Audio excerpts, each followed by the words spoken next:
সুস্বাস্থ্যৰ বাবে সুখাদ্য আৰু সেয়েহে সুস্বাদে সদায় প্ৰাধান্যতা দি আহিছে বিশুদ্ধতাক। আমি আজিৰ তাৰিখত প্ৰত্যেকেই আমাৰ জীৱনত এটা কথা অনুভৱ কৰিছোঁ যে আমি যিসমূহ খাদ্য সামগ্ৰী বজাৰৰ পৰা সচৰ ক্ৰয় কৰি আনি খাই আছোঁ, এই সামগ্ৰীবিলাকত বিভিন্ন ধৰণৰ ৰাসায়নিক দ্ৰব্য, বিভিন্ন ধৰণৰ প্ৰিজাৰ্ভেটিভছ, বিভিন্ন ধৰণৰ সেই ধৰণৰ শৰীৰৰ বাবে ক'ৰবাত নহয় ক'ৰবাত ক্ষতিকাৰক পদাৰ্থ মিহলি হৈ আছে।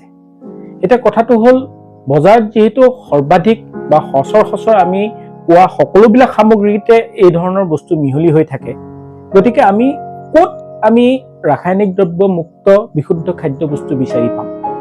এতিয়া সেই ধৰণৰ এটা চিন্তা, সেই ধৰণৰ এটা প্ৰশ্ন লৈয়ে আমি আচলতে সুস্বাদৰ প্ৰথম আৰম্ভণি কৰিছিলোঁ।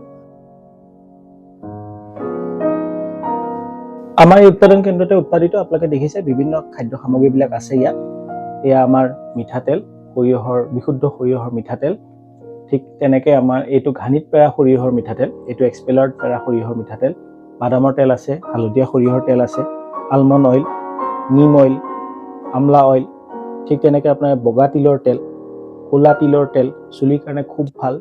ঠিক একেদৰে আপোনাৰ প্লেইন কোকোনাট অইল, ঘি আছে, মৌ আছে, হালধি আৰু বিভিন্ন ধৰণৰ মছলা। আমাৰ এই গোটেই সামগ্ৰীবিলাক আমাৰ ইয়াতে প্ৰচেছিং হয়।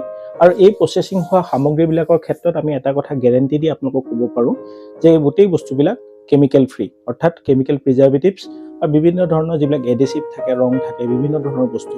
এতিয়াতো গমেই পায় আপোনালোকে যে হালধিত কি ধৰণৰ এটা ভেজাল হৈছে।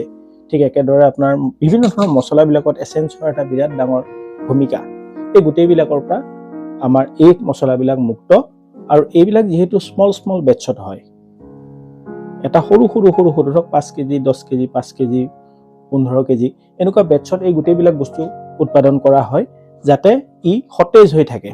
আৰু সতেজ হৈ থাকিলে হয় কি, যে ইয়াক আমি কেমিকেল প্ৰিজাৰ্ভেটিভছ ব্যৱহাৰ নকৰাকেও আমি ইয়াক উৎপাদন কৰিব পাৰোঁ আৰু আপোনালোকলৈ আমি যোগান ধৰিব পাৰোঁ। আপোনালোক যদি বিশুদ্ধ খাদ্য প্ৰস্তুতিৰ প্ৰতি আগ্ৰহী, তেতিয়া নিশ্চিতভাৱে এটা স্থানীয় উদ্যোগ হিচাপে আপোনালোকে আমাৰ ইয়ালৈ আহিলে আমি আপোনালোকক স্বাগতম জনাম। আৰু আমাৰ এই উৎপাদন কেন্দ্ৰতে উৎপাদিত বিভিন্ন ধৰণৰ খাদ্য সামগ্ৰী উৎপাদনৰ প্ৰক্ৰিয়াটোও আপোনালোকে প্ৰত্যক্ষ কৰিব পাৰিব। আৰু আমাৰ আউটলেটৰ পৰা এই বস্তুবিলাক প্ৰয়োজন অনুসৰি আপোনালোকে ক্ৰয়ো কৰিব পাৰিব। আমাৰ এই উৎপাদন কেন্দ্ৰটোলৈ অহা অত্যন্ত সহজ।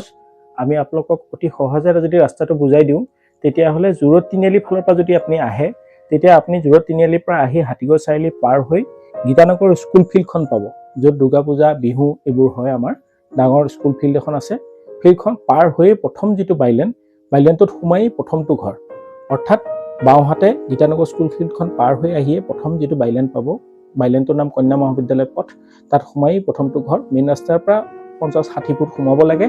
আমাৰ গাড়ী পাৰ্কিঙৰ সুবিধা আছে, গাড়ী হওক মটৰচাইকেল হওক আপোনালোকে লৈ আহি ভিতৰত থৈ সুন্দৰকৈ বস্তুবিলাক প্ৰত্যক্ষ কৰিব পাৰিব আমাৰ উৎপাদনৰ প্ৰক্ৰিয়াটো। আৰু আপোনালোকে এই বস্তুবিলাক খুব সুন্দৰকৈ ইয়াৰ পৰা চাই চিতি পেলাই ল'বও পাৰিব।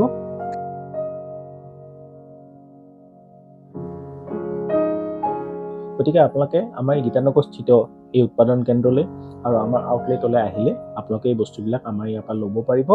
আৰু আমি নিশ্চিত যে আপোনালোকে এই বস্তুবিলাক ব্যৱহাৰ কৰি ভাল পাব আৰু এই বস্তুবিলাক সেৱন কৰি আপোনালোকে নিজকে নিৰোগী কৰি ৰাখিব পাৰিব আৰু তাৰ সমান্তৰালভাৱে আপোনাৰ পৰিয়ালবিলাকো নিৰোগী হৈ থাকিব। ধন্যবাদ।